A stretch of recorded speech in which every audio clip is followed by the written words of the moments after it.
like being Go. a light. Hello, Dogwood. This is Mrs. Green, and I'm going to read a book called Giraffes Can't Dance by Giles Andrace and Guy Parker Reese.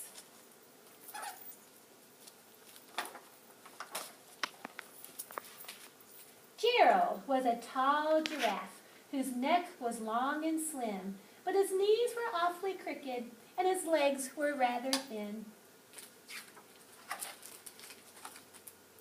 He was very good at standing still and munching shoots off trees, but when he tried to run around, he buckled at the knees.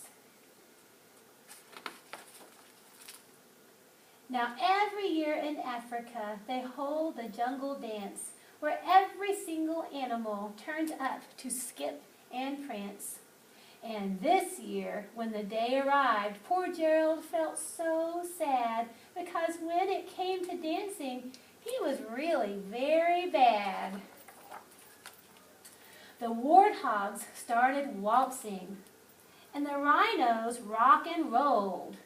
The lions danced a tango that was elegant and bold. The chimps all did a cha-cha with a very Latin feel, and 8 baboons then teamed up for a splendid Scottish reel. Gerald swallowed bravely as he walked toward the floor, but the lions saw him coming, and they soon began to roar. "Hey, look at clumsy Gerald!" the animals all sneered. "Giraffes can't dance, you silly fool! Oh, Gerald, you're so weird!" Gerald simply froze up. He was rooted to the spot. "They're right," he thought. "I'm useless. Oh, I feel like such a clot."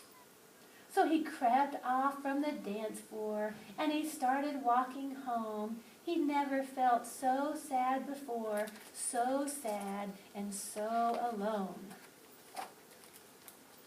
Then he found a little clearing, and he looked up at the sky. "The moon can be so beautiful," he whispered with a sigh. "Excuse me," coughed a cricket who'd seen Gerald earlier on. "But sometimes when you're different, you just need a little song." "Listen to the swaying grass and listen to the trees. To me, the sweetest music is those branches in the breeze." So imagine that the lovely moon is playing just for you.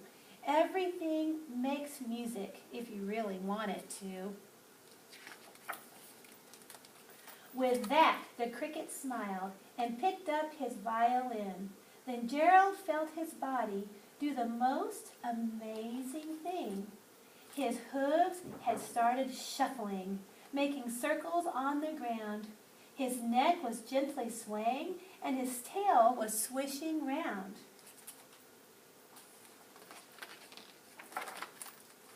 He threw his legs out sideways, and he swung them everywhere. Then he did a backward somersault and leapt up in the air. I like that picture.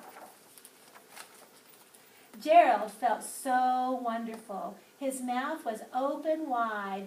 "I am dancing. Yes, I'm dancing. I am dancing," Gerald cried.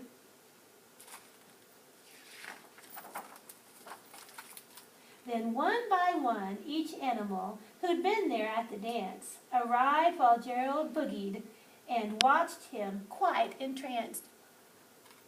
They shouted, "It's a miracle! We must be in a dream. Gerald's the best dancer that we have ever seen."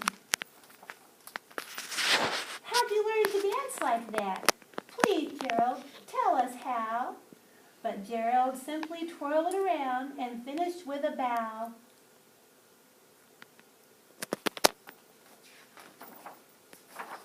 Then he raised his head and looked up at the moon and stars above. "We all can dance," he said, "when we find music that we love."